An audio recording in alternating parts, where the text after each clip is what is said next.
Hi friends, welcome to my channel. నేను మీ పద్మచ. ఈరోజు video వచ్చేసి మునగాకు పప్పు వేసి పచ్చడి చేశానండి. నిజంగా చాలా బాగుంది, అద్భుతంగా ఉంది.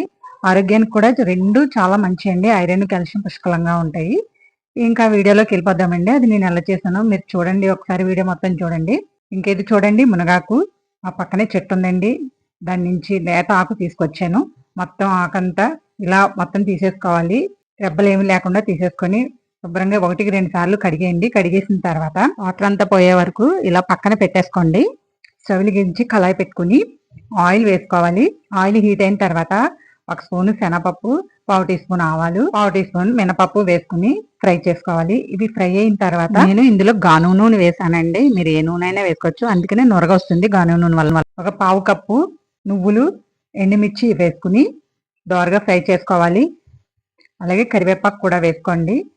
మంచి వాసన వస్తాయండి. చూడండి, ఇవి ఫ్రై చేసేటప్పుడు పేలుతాయి, అంటే తూలిపోతా ఉంటాయి అన్నమాట. నువ్వులు అనేది జాగ్రత్తగా ఫ్రై చేసుకోవాలి. చూడండి, ఫ్రై అయిపోయాయి. ఇప్పుడు స్టవ్ ఆఫ్ చేసుకొని చల్లారనివ్వాలి. చల్లారిన తర్వాత మిక్సీ జార్లో వేసుకొని మిక్సీ పట్టేసుకుందామండి. ప్రస్తుతానికి ఒక ప్లేట్లోకి తీసేసుకున్నామండి.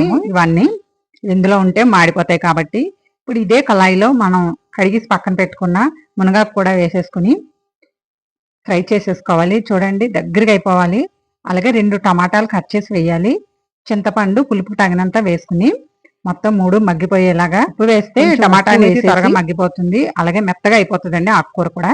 ఇప్పుడు మూత పెట్టేసి స్టవ్ లో ఫ్లేమ్ లోనే ఉంచి ఒక 5 మినిట్స్ అలాగే మగ్గనివ్వండి.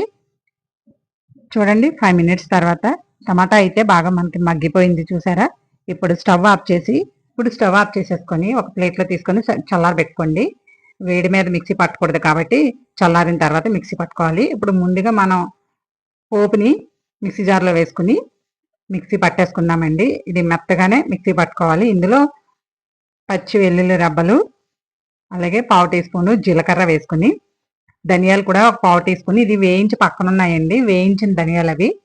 అలాగే బెల్లం, రుచికి తగినంత సాల్ట్ కూడా వేసేసుకుని మొత్తం మిక్సీ పట్టేసుకోవాలి. మరి మెత్తగా కాదండి, మరి బరకగా కాదు, అలా ఉంటే సరిపోతుంది అనమాట. బెల్లం వేయడం వల్ల టేస్ట్ ఇంకా బాగుంటుందండి. ఇప్పుడు ఇది మెత్తగా మిక్సీ పట్టిన తర్వాత వేయించి పక్కన పెట్టుకున్న మునగాకును కూడా వేసేసుకొని మిక్సీ పట్టేసుకోవాలి. ఒకసారి మొత్తం అంతా కలిపేసుకుని మళ్ళీ మిక్సీ పట్టుకోండి. కచ్చపిచ్చగానే ఉండాలి పచ్చడి అనేది, మరీ మెత్తగా ఉన్నా బాగోదు. చూడండి, ఇలా బరకగా ఉండాలి. చూసారా, స్మెల్ అయితే చాలా బాగుందండి, టేస్ట్ అయితే ఇంకా బాగుంది. ఇప్పుడు ఈ పచ్చడికి తాలింపు అనేది వేద్దామండి. ఇప్పుడు స్టవ్ వెలిగించి కళాయి పెట్టుకొని ఒక 2 స్పూన్లు ఆయిల్ వేసుకోండి. అలాగే 1/2 టీ స్పూన్ శనగపప్పు, 1/2 టీ స్పూన్ మినపప్పు, కొంచెం ఆవాలు వేసుకొని ఎండుమిర్చి, కరివేపాకు కూడా వేసుకోవాలి. వేసిన తర్వాత చూడండి, ఇలా ఫ్రై అవ్వాలి. పోపు అనేది మాడలేనట్టు ఉండాలి. ఇప్పుడు స్టవ్ ఆఫ్ చేసుకుని ఈ పచ్చడి అనేది ఇందులో వేసుకోవాలి. చూడండి, నిజంగా మంచి స్మెల్తో చాలా బాగుందండి. ఆరోగ్యానికి మంచిదే. అప్పుడప్పుడు ఇలా కూడా ట్రై చేసి తింటూ ఉంటే హెల్త్కి మంచిదండి. ఐరన్, కాల్షియం పుష్కలంగా లభిస్తుంది. కంటి చూపు అది మెరుగుగా ఉంటుంది.